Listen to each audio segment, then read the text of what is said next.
Sharda Prasad Lenka retired assistant civil supply officer जेन्द्र ग्रामर आदिवासी आम बर्तमान जो 2024 जो आसूची इलेक्शन इलेक्शन जो ठिया हे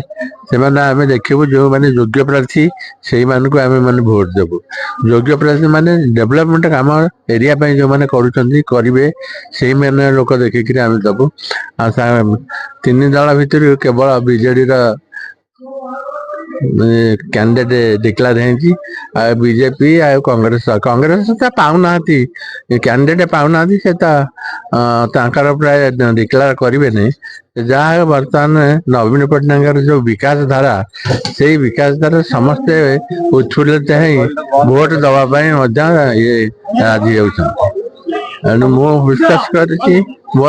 ये जे लोके निश्चय बीजेडी की भोट देकरी आमर